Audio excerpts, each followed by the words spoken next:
What is going on, everyone? Welcome back to the Dynasty Pod, and today we've got another great show for you. We've got you with another mock draft, our 3.0 of the season, and Sam, it's always a great day when you get to do a mock draft. Yeah, we love doing mocks, and I know you guys love listening to our mock drafts. So we're excited about this one. Tried a little bit of a different approach to make sure we get some more realistic results in this mock. So I think it's going to be a fun one. Yeah. Yeah, so today we have got a little special treat for you. We've plugged into the NFL mock draft database the entire first round of Daniel Jeremiah's recent mock draft. And we've kind of just auto drafted the rest of the draft, and we'll be using that today. So we get a little bit of an insider's perspective on what the draft is going to be like and kind of picking from there. So it's a little bit of a mix up, some crazier landing spots for fantasy in this mock draft, at least in the first round. So definitely interesting to view and should be fun. We're going to do a one quarterback mock now because we haven't done that yet. So kind of give you a little bit of a perspective. I know that's kind of the more normal, newer mock draft for people just starting Dynasty and fantasy in general is the one quarterback approach. But for Dynasty, it's interesting because it kind of changes up where as opposed to redraft, one quarterback, it matters more to take running backs and receivers, whereas sometimes in Dynasty, you still want that quarterback. So you'll still go after the quarterback instead of a running back or a receiver.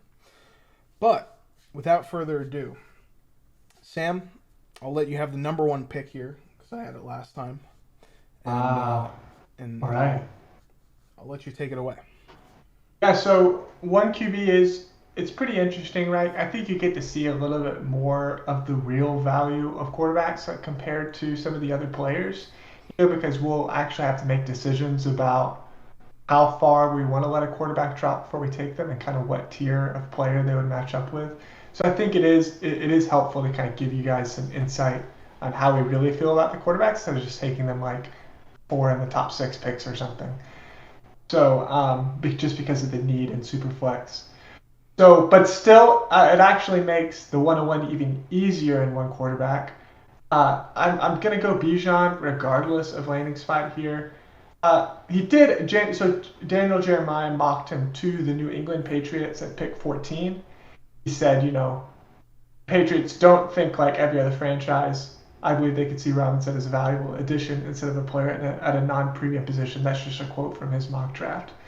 So, good thing is, I think he comes into a relatively, I won't say empty backfield, but a backfield that Belichick is happy to change the premium running back every 2 years, right? I think we talked about that on a recent episode Yeah, about us being a little lower on Ramondre because Belichick basically gives a running back their full run of it for about 2 to 3 years and then moves on to somebody else.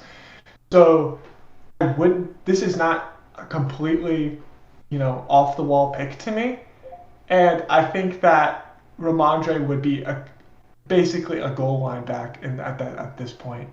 And Bijan's going to get most of that workload. So, on a team that doesn't pass the ball much, or at least hasn't been able to get the passing game really going, I think he's going to be just fine with the Patriots. yeah, and with the talent that Bijan Robinson has, he's gonna go to a place that wherever they draft him, the expectation is going to be that he's going to be their feature back. Yeah, You don't draft a 100%. guy of this Oh, you don't spend caliber them. Yeah. to just have him be a really committee guy or a 1B.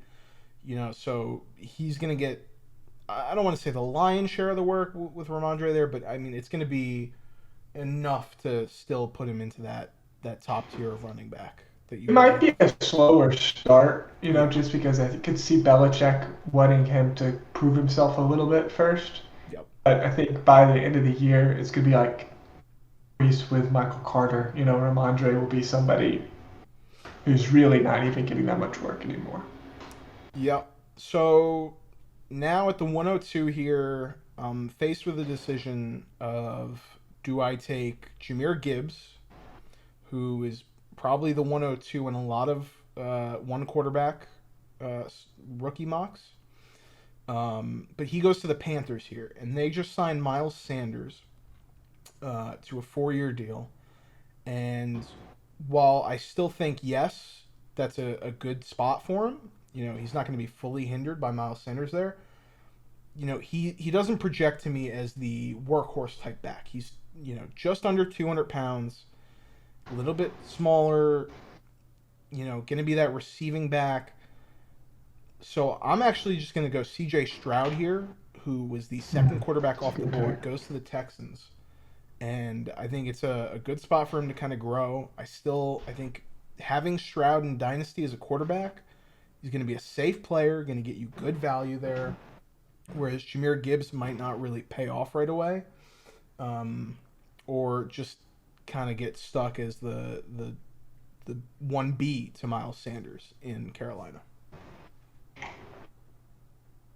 Yeah, that's a great pick. I think we've seen the Texans really beef up their offensive line and make a lot of additions to the receiving core. And we'll talk about some of those additions even in this mock draft. We'll see some picks from some wide receiver picks. I think that's a great landing spot for CJ Stroud, probably one of the softer landing spots for rookies. I might be a little biased there, though.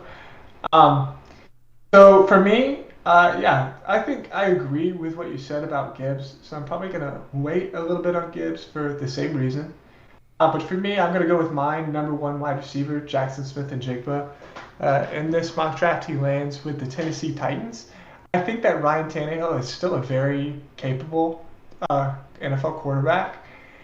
And this is a team that has really nobody else except for Treylon Burks to catch passes at this point, and really needs some pass catching help. So I think Jackson Smith-Njigba will immediately slide into a very heavy target share. Like I think he's going to be a pretty important part of that offense. So I'm happy to take him there. I really like his upside in that specific landing spot. Yeah, I think it's a good spot in terms of having vacated targets and just having opportunity from the jump. Yeah, he just has to beat out Kyle Phillips and Nick Westbrook-Akina. Yeah. I mean, he's immediately going to get a lot of target share.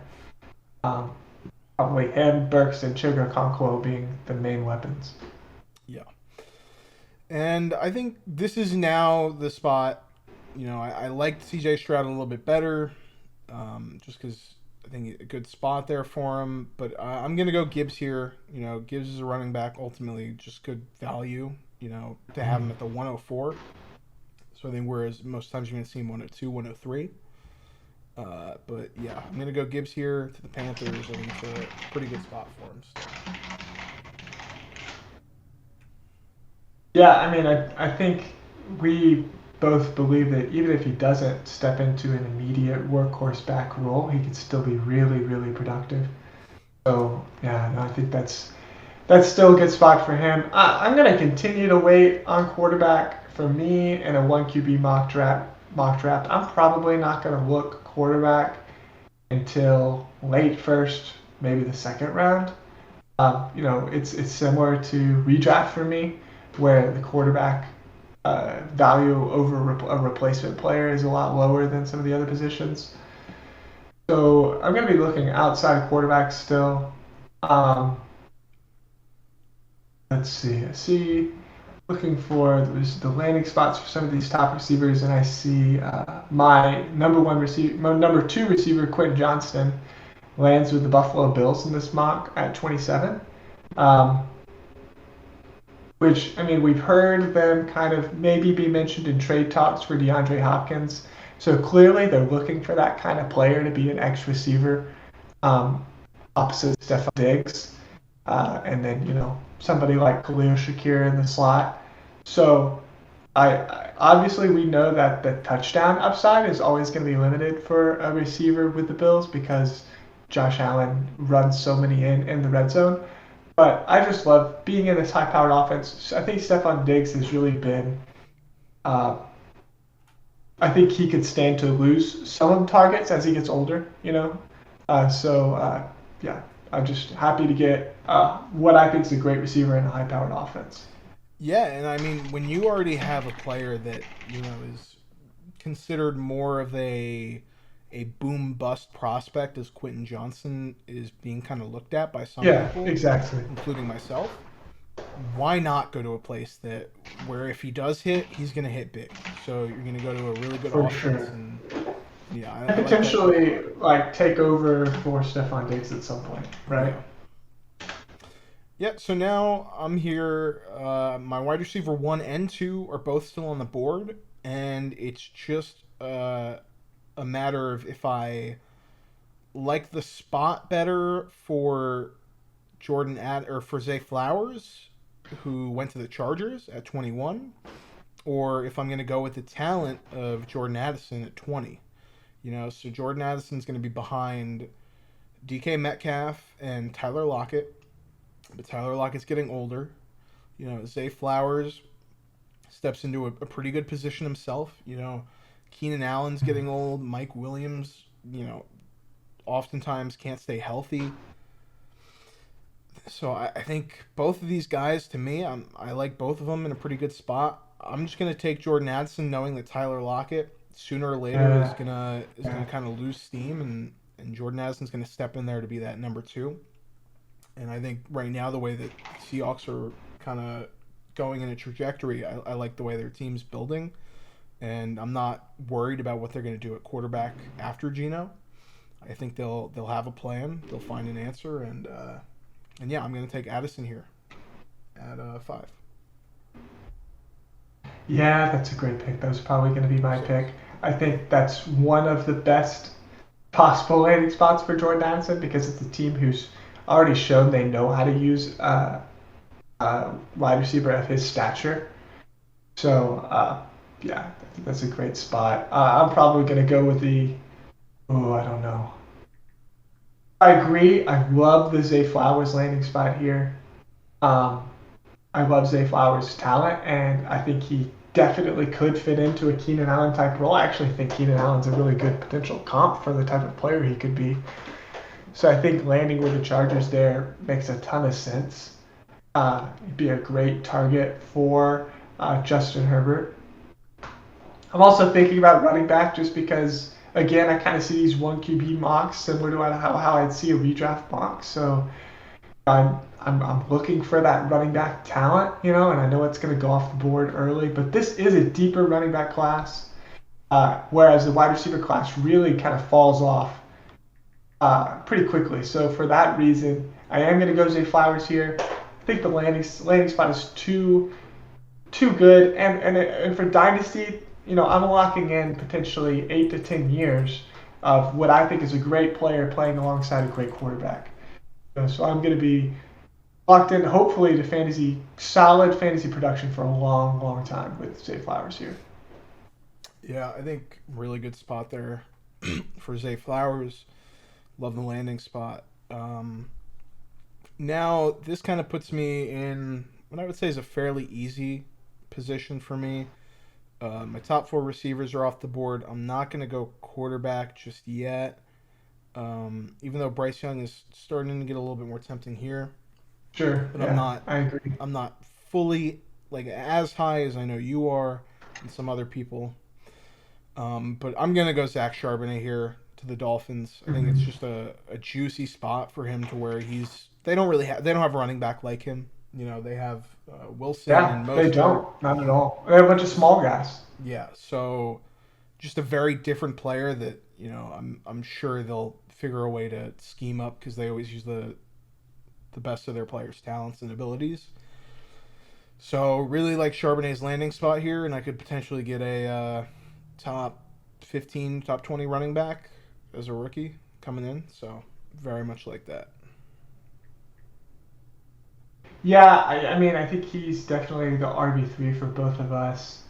Um, I'm definitely starting to um, look at quarterback now because some of these wide receivers left on the board to me are less exciting. Um, so I think I am going to go quarterback here. I'm actually not going to go Bryce Young though.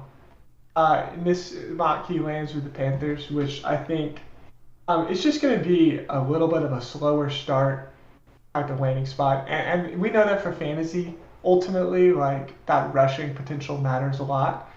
So I'm actually going to go Anthony Richardson to the Colts as my pick here. I think the rushing upside is just too huge for Dynasty. I think the Colts um, have a pretty potent offense still. I'd be interested to see if this offensive line can kind of get it together after seemingly falling apart last year and get back to where they were a very premier rushing offense. So just because of the weapons Bryce Young's going to have and the rushing upside with Anthony Richardson, I'm going to take Anthony Richardson here. Yeah, and I like that. I mean, when you have Anthony Richardson, the offensive line doesn't even have to play particularly great. Yeah, because right, he's going to exactly. make the offensive line look better just with his rushing ability. And then also you've got Michael Pittman, Alec Pierce, Jalen Hyatt gets drafted 35 here in this mock, so he also has him as a weapon. So Yes. you've got a decent cast of weapons. Also Jonathan Taylor with the run game there. So I like that. I think that's good. Big upside here. And now, would I probably take Bryce Young here at this spot? Yes. But in fear that you're going to snipe me here, if I don't take this player, I'm going to take That is the player that I would have taken if you had I'm taken Bryce going Young. to take Tank Bigsby. He went in the third round to the Tampa Bay Buccaneers. I just think Tank Bigsby is a much better player than Rachaad White, and even so, with both of them, if they even go 50-50, I think they're not going to be able to pass the ball at times just because of, the inefficiency, Baker Mayfield. So they're going to need to rely on that run in order to try and win games this year, even though that might not be what the organization wants to do, but as players and coaches, you're going to want to win. So I'm going to take Tank Bigsby because just the talent here in the third, decent capital. So very much like that spot for Tank Bigsby. Yeah, and I think just looking at some of the second and third round running backs here, a lot of them fell in some pretty crowded backfields. Whereas I think Tank Bigsby falls into one of the most open backfields in the NFL right now. So it's a great pick. Again, leaves me in a tough position because that was going to be my pick. Yeah, I mean, for the reason that I said, there are some running backs here, and what I think are great, who are running backs that I really like, in some tough landing spots, in my opinion. Roschon Johnson, a running back that I'm a big fan of, in a pretty crowded backfield with Jamal Williams and Kamara at the Saints. I think he can. I mean, obviously those are two older running backs, but I just don't think he's going to immediately produce. Sean Tucker with David Montgomery and DeAndre Swift. So those are both running backs I really like going in the second and third rounds, but just going into crowded backfields. So that's something that we'll probably talk about a lot throughout the offseason is, especially as we break down the NFL draft, is these running backs that are going into committees or running backs that are going to get opportunities at a 3-down workload. I mean, that's what we're really looking for at the end of the day in fantasy. And then some of these wide receivers, I'm not loving their spots either, to be honest. I do think that Jalen Hyatt to the Colts actually fits their offense pretty well. I think he plays best as a big, fast slot receiver versus playing on the outside. That's what he ran at Tennessee, was just being fast out of the slot. So you can run Pittman and Pierce on the outside and run Hyatt through the slot, and I think that's actually a great slot for it. But you do have Anthony Richardson with questionable accuracy throwing him the ball. But a lot of that questionable accuracy, honestly, has been on those out routes, some of the midfield work. His deep ball has always looked incredible. Yeah. So for that reason, I think I'm talking myself into taking Jalen Hyatt here. I just think that somebody to pair with Anthony Richardson to take advantage of that massive arm, he could end up being like a Will Fuller type of guy who every time that Richardson and Hyatt play a game together, he's going to score 1 to 2 touchdowns. I mean, Fuller and Deshaun Watson, anytime Fuller was out there and they were both on the field healthy, he scored 1 to 2 touchdowns that game, almost every time. So, if you can get a guy like that, I mean, it's just an absolute weapon in fantasy. So I'm going to take Jalen Hyatt, who's drafted early second to the Colts here. Yeah, like that pick, that was going to be between one of two players for me. So I think everything that you just said there, completely agree with you. Now here, I'm looking to dip back into running backs. Got some players here. Devin A. Chain goes at 62 to the Eagles. Good spot, but just Devin A. Chain is a player that I'm slowly Just starting to hard go. to know what to think about him. Yeah, I don't know what the NFL really is going to think about him, how they're going to use him, and I think he's just a good player. You can see it on the tape that he's talented, but I mean, going into the NFL, it's just like, are we going to get a whole lot of fantasy value from him? So it's a guy I'm a little worried about.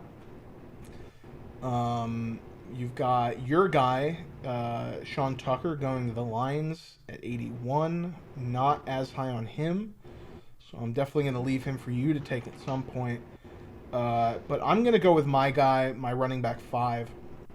He goes at the top of the 4th here to the Atlanta Falcons. Israel Yeah, Abani I Konda. saw this. It's a really great landing spot for him. Yeah, I love this landing spot. He's going to be able to come in day one and make an impact. I'm not worried about Tyler Algier. He was a 5th or 6th round pick. And I think the Israel Abanikanda taken at the top of the 4th here could be, this year's Damian Pierce. I really like the talent of Abanikanda stepping into an empty backfield here in Atlanta. That's going to do it for me here at the 112, rounding out our first round. So, if you want to recap here for the folks at home, Sam, what our first round was.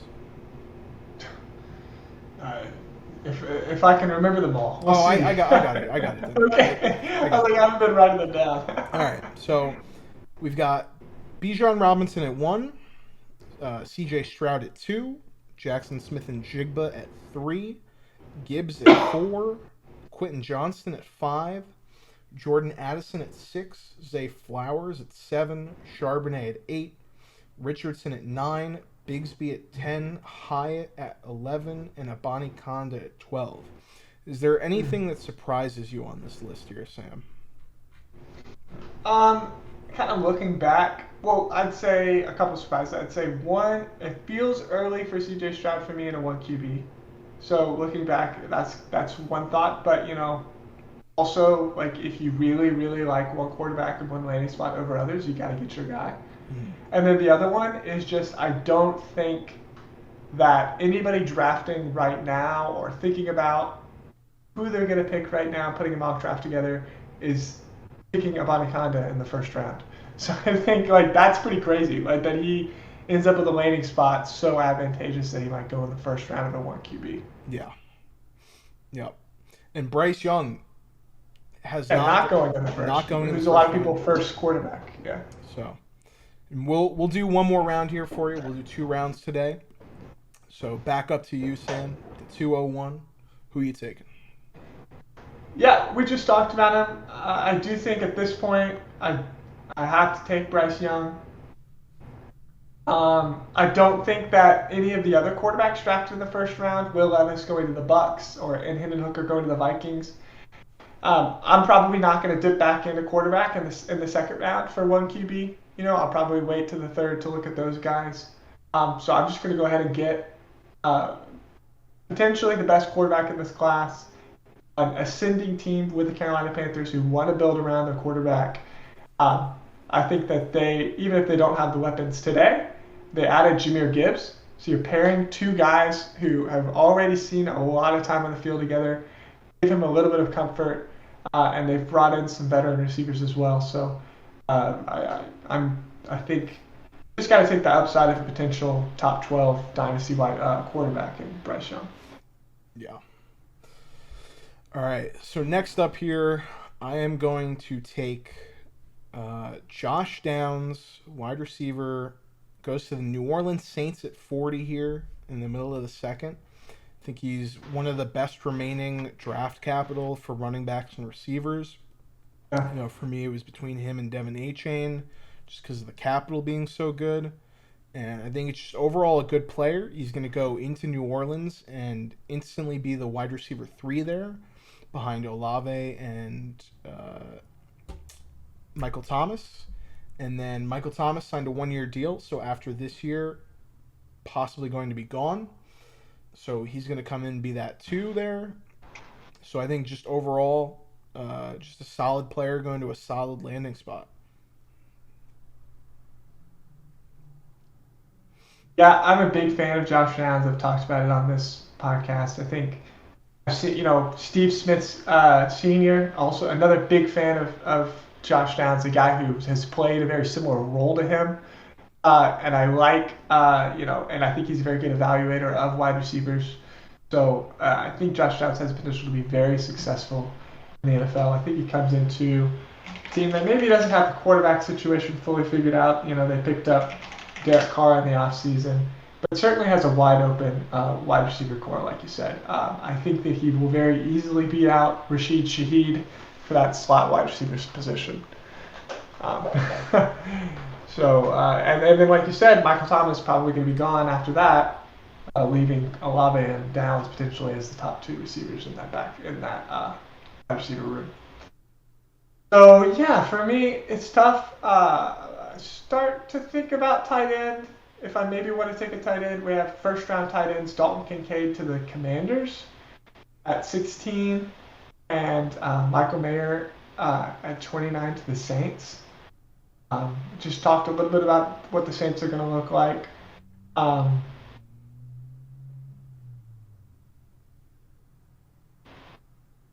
Yeah, I just don't know if that is too enticing for me yet. We'll see. Roshan and Sean Tucker, again, crowded running back rooms, and I'm not sure what to think about. I do like this pick, and I think this is the late third round of Tyjae Spears to the Buffalo Bills. I think he is a very underrated running back in this class that could fill in nicely in that receiver running back room, but it's also another crowded room at this point with Damon Harris and James Cook there. So a lot of teams that look like they're putting committees together at running back, so I'm just going to wait a little bit longer there. I do see some further down the board, but I don't want to reach based on draft capital. Just kind of talking through my thought process here. Listen, when you're on the clock, sometimes that's what you got to do. You just got to. Yeah, exactly. Evaluate all options. I do think the best move for me is going to be tight end at this point. And I'm going to go with my top tight end, Michael Mayer, to the Saints. They definitely have a wide open spot at tight end. They've been trying to put production together from Juwan Johnson and Adam Troutman and have gotten decent production. I think they need a really reliable target in that tight end spot. This is a team that's constantly trying to compete, whether or not they do. And I just feel a little bit more confident about that offense than I do with Sam Howell and the Commanders and Dalton Kincaid. So I'm going to go with Michael Mayer. Yeah, definitely think that, good tight end there. Maybe you wish for a little bit better of a landing spot, but honestly not terrible. They don't really have a tight end there in New Orleans. So he'll be able to go in there and kind of dominate that room. Dalton Kincaid there now is really the only first-round player I'm still looking at that was drafted in the first. I think I'm just going to have to go Devin A-Chain here because of the capital. He is going to be a weapon with that capital. And like I said, I like the talent of A-Chain. It's just a matter of what can he do in the NFL with that size. So I'm just going to kind of hope that, he goes to the perfect spot here, to Philadelphia. They've got Rashad Penny, Kenneth Gainwell. Shouldn't be terribly hard to kind of take over those guys, but we'll see. And you just got to hope for the best with Devin A-Chain in this spot here. But I think the ceiling is kind of, you got a pretty good ceiling with him going to Philly. Yeah, 100%. I think that's the pick. I think that's the right pick there. And start to think about if it's worth taking some of these running backs in crowded rooms who I like the talent at this point. I think I'm going to push it one more pick, and I'm going to go Rashee Rice, the beginning of the third round of the Texans. This is probably mostly because if I was in an actual draft, I would overdraft Rashee Rice just because he got taken by the Texans here. But I do think that like they need to go after somebody with at least a profile of a number one.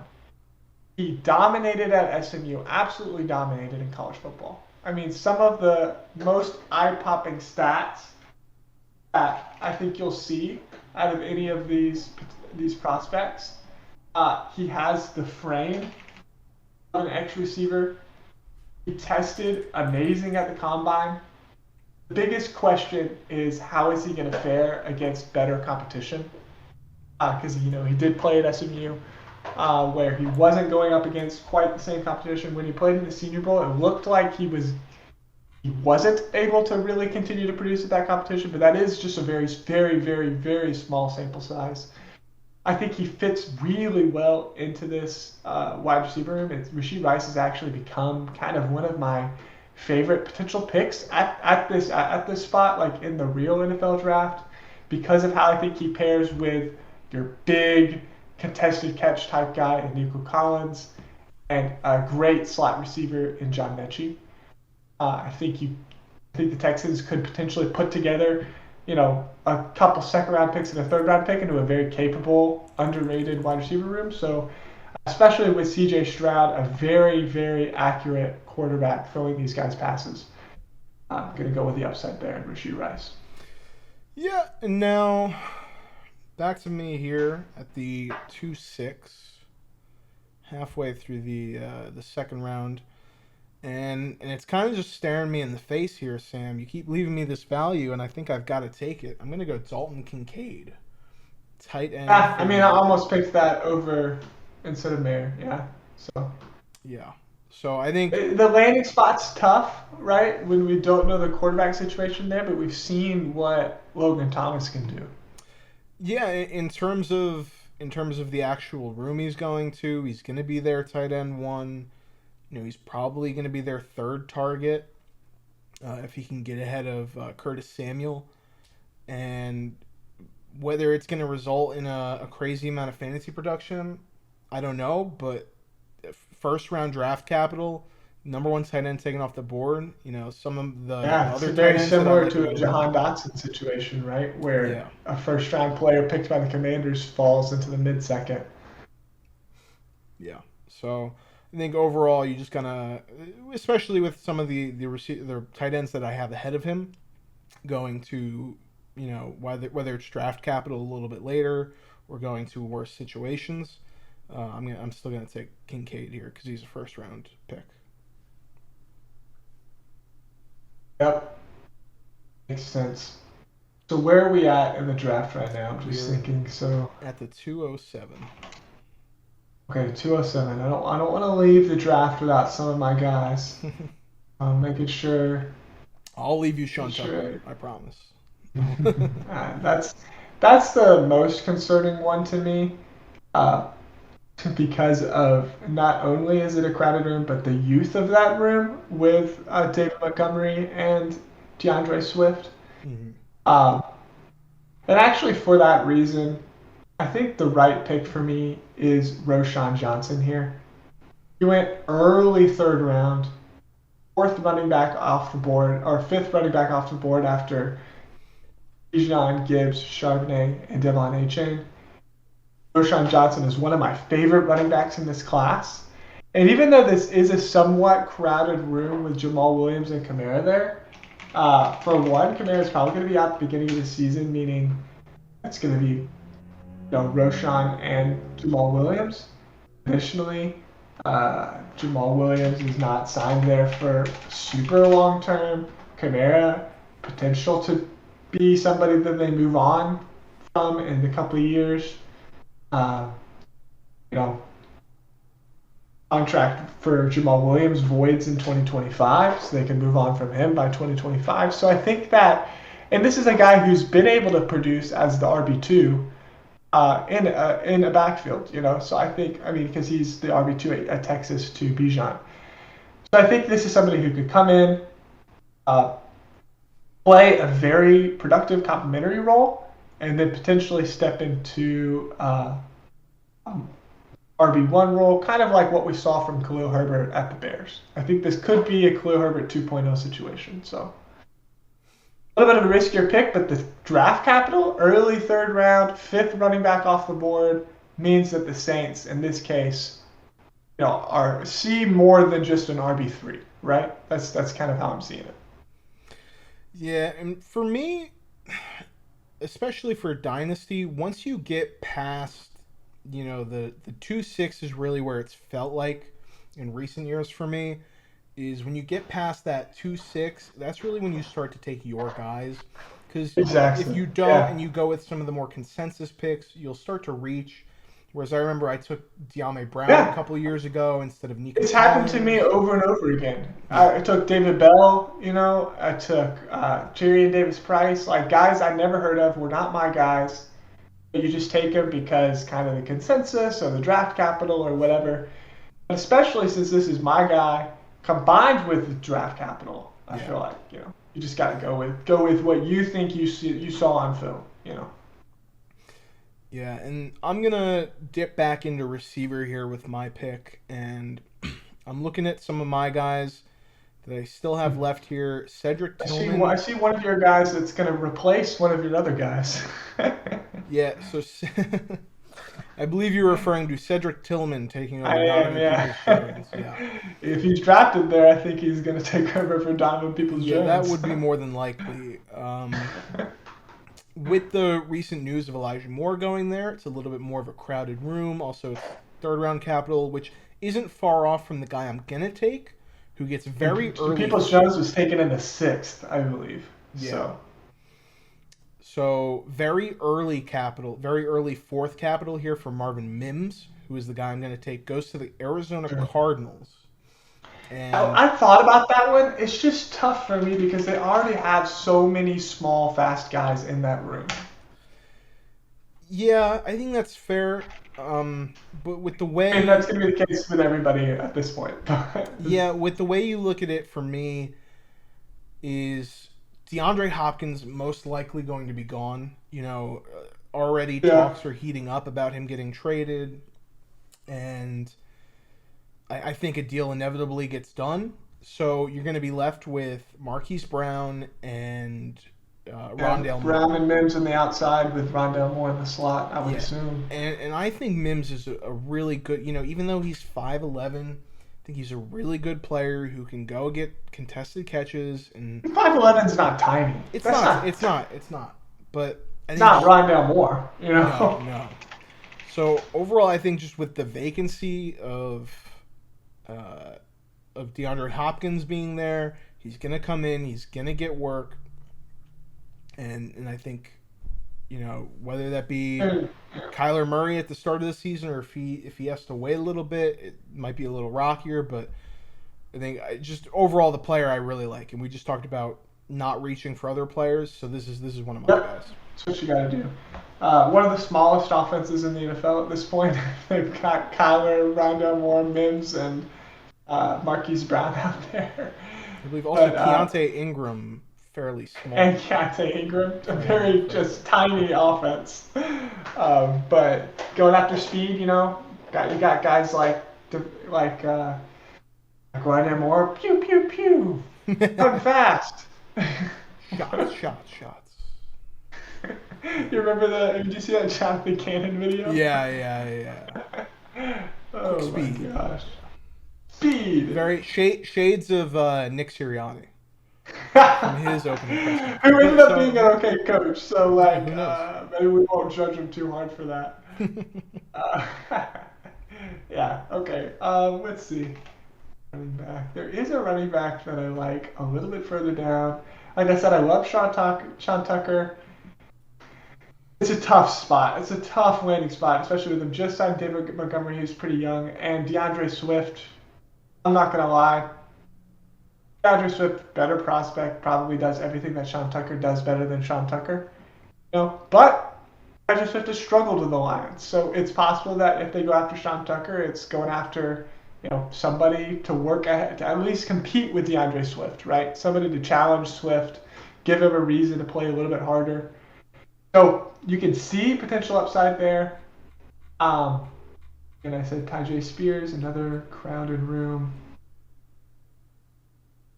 Oof. I'm going to reach down to the fourth. There's a couple running backs who I think are in very, very interesting spots in the fourth round. Zach Evans to the Cleveland Browns. The Cleveland Browns is a very good landing spot where it could be with Kareem Hunt leaving.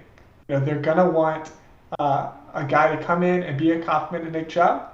Only downside is Zach Evans didn't really show those pass-catching chops you wanted to see in college, and to be stepping into what would be mostly a pass-catching role. Then I also see Kendre Miller to the Bengals. We know the Bengals want to move on from Joe Mixon. I think I have to go there. Kendre Miller in the fourth to the Bengals. I just see with the potential of them moving on from Joe Mixon next year, they could really immediately hand the reins over to Kendre Miller. He's not my favorite running back in this class. Oh, so maybe I'm going, this is getting a little bit, I'm doing what we said maybe just not to do. But, oh man. This is tough. It's like a great spot, but I'm not the biggest Kendre Miller fan. I mean, I think it's a good pick, but I also like Kendre Miller more than you do. Yeah. Let's see, I'll look around a little bit more. Let me see where some of these other tight ends landed up. See if any of my guys went anywhere interesting. And you've got Luke Musgrave. I saw Luke Musgrave to the Lions, but unfortunately the Lions showed by trading away TJ Hawkinson that they don't want to use a pass-catching tight end. Yeah. So that would scare me, honestly, even though they have a wide open room.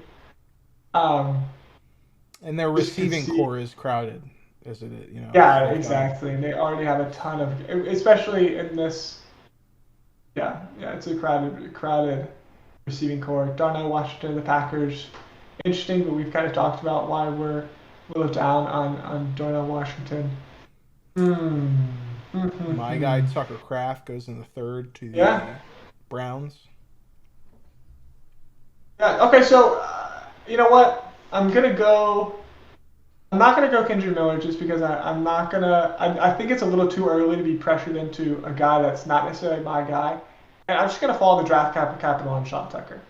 Sean Tucker's is third round draft capital, 6th running back off the board, a guy I really like. Comes in to compete with DeAndre Swift, a running back that we already know this team is getting a little bit tired of. I could see them not picking up his 5th-year option.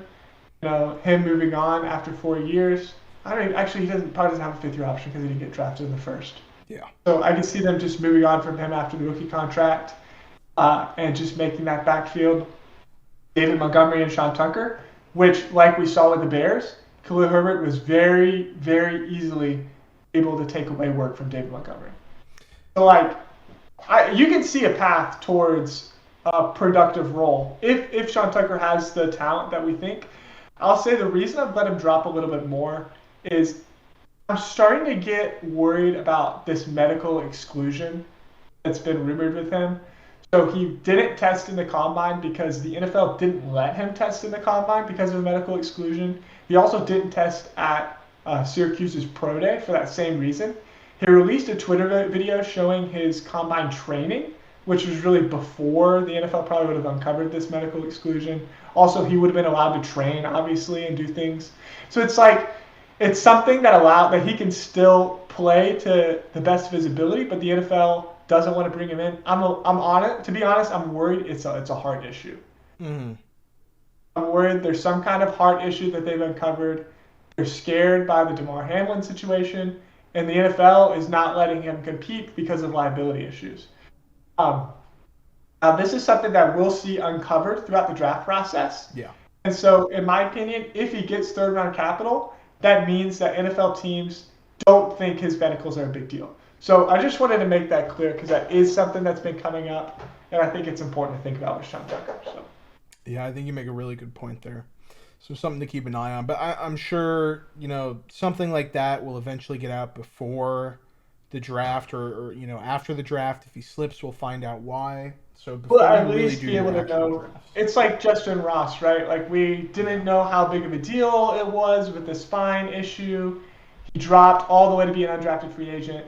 It became very clear that was a much bigger deal than we realized, right? So if that happens with Sean Tucker, he's completely off my board. Not because I don't like the talent, but just because of that situation.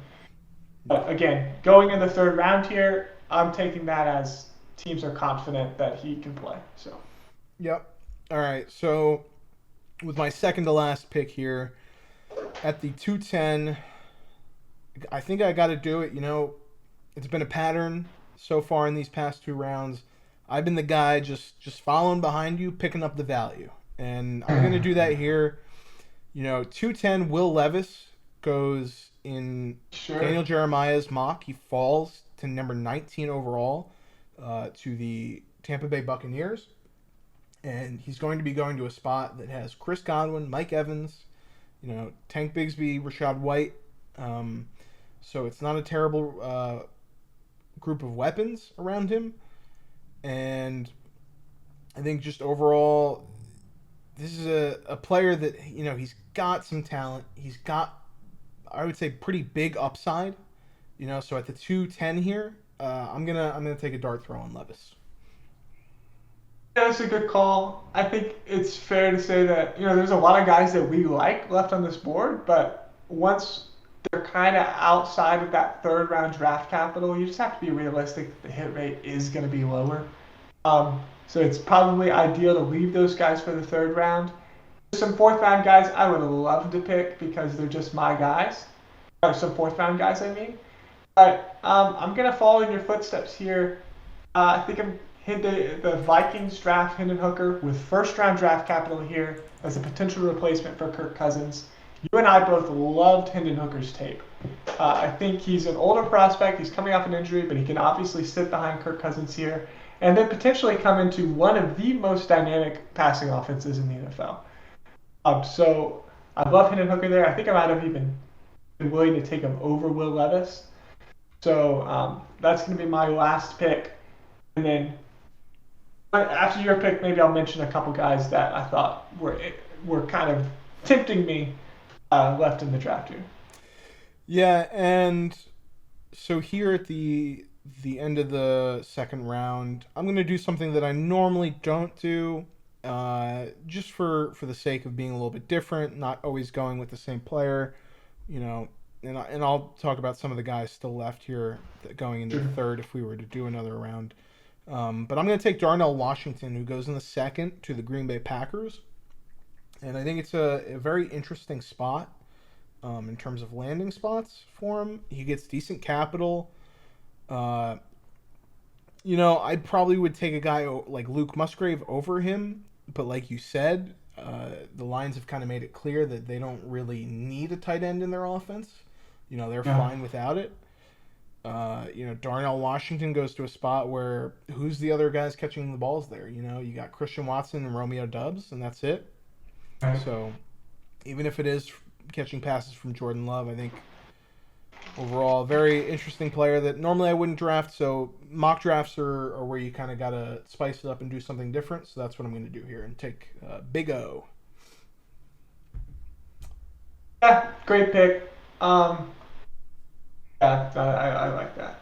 Uh, I'll mention a couple guys that were tempting me. Some of the guys that I didn't talk about here that I was looking at. I mentioned Zach Evans and Kendra Miller already. I think those would be very early first round, early third round picks. Yeah. I think those are both really valuable running backs and pretty decent landing spots that I'd be interested in looking at. Probably be willing to go after Musgrave just because he is one of my guys, Mm-hmm. and see if they do get back to using him, maybe even just as more of a speed option, a speed receiver type of guy. Um, and then one other one that I really liked was let me see if I can find it. Um, was just in the fourth round, Xavier Hutchinson to the Green Bay Packers. I think that's actually one of the better spots for him because he can probably fit in there as like a big slot, fill the Allen Lazard role there. I actually think Allen Lazard is probably one of the best comps in the NFL for Xavier Hutchinson. You just think of type of player that he can be. Uh, maybe I don't know if that was a look of disagreement or. Oh no! It was my thinking look. Okay, Nothing to do with okay. Xavier. Yeah, so I think he could step into that Allen Lazard role of just being a big slot for the Packers. They need passing weapons. And he could potentially even be the second option over Romeo Dubs. So I like that there. And then I don't want to steal your guy, but I've been really rising on one of your guys, Jonathan Mingo. Um, another big slot. So kind of two.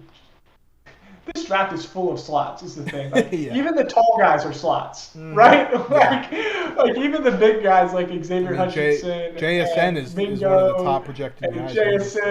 JSN. They're slots. Yeah. you So. know, like it's really fascinating. It's like which is why I love that Rashee Rice pick so much. Is because like I think your top four actual outside receivers are like Zay Flowers, Tillman, Quentin Johnston, and Rashee Rice.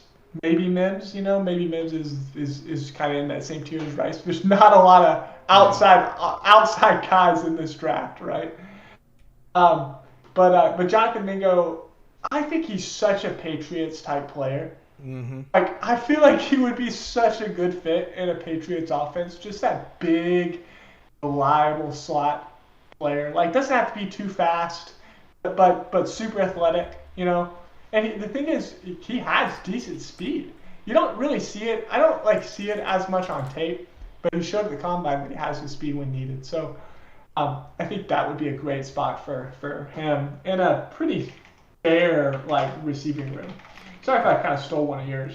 No, no, no. Yeah, listen, join the club. The more the merrier here for the Jonathan Mingo Yeah. fan club.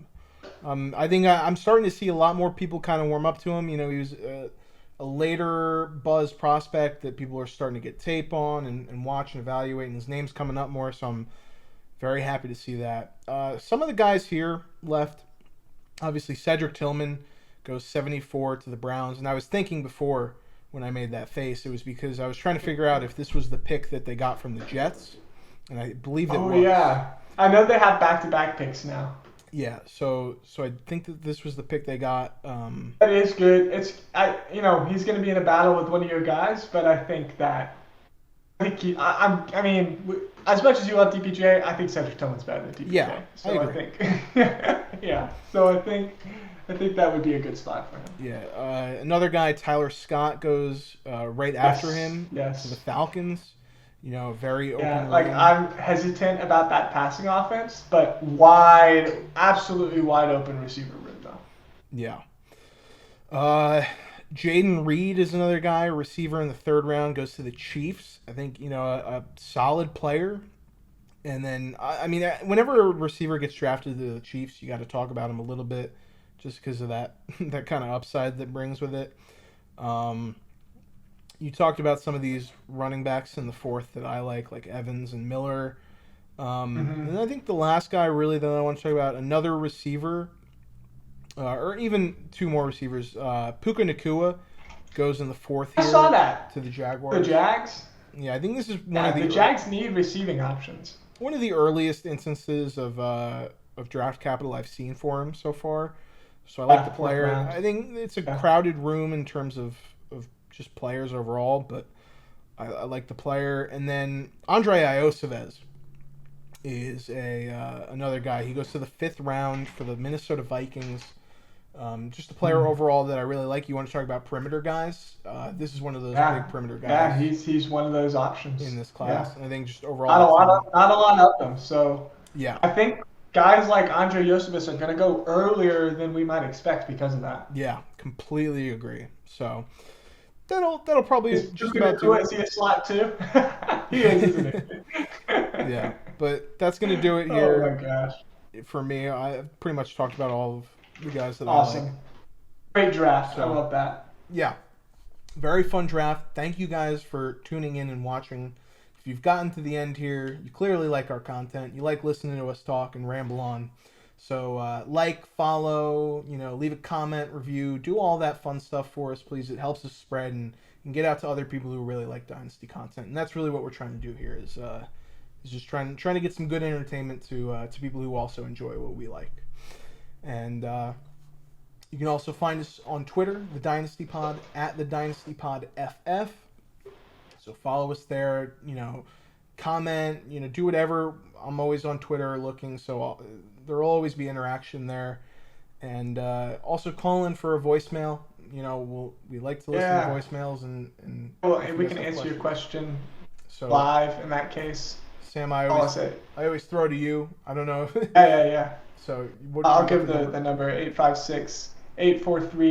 856-843-3763. It'll be in the show notes as well, and that's 856 the D-Pod if you just an easy way to remember it. Also, I know a lot of you guys are picking us up on Apple Podcasts, so if you want to just leave us a review, give us a 4 or 5 star rating, ideally 5 stars, But hey, be honest. Like if you have things that you think we could improve on, like we would love to hear that kind of feedback. Like we're a pretty young podcast, so we want to be able to improve and serve you guys in every way that we can. But yeah, if you can leave us a review on Apple Podcasts, that would be awesome. But yeah. So with that being said, thank you guys for all the support. Thank you for watching, and peace out.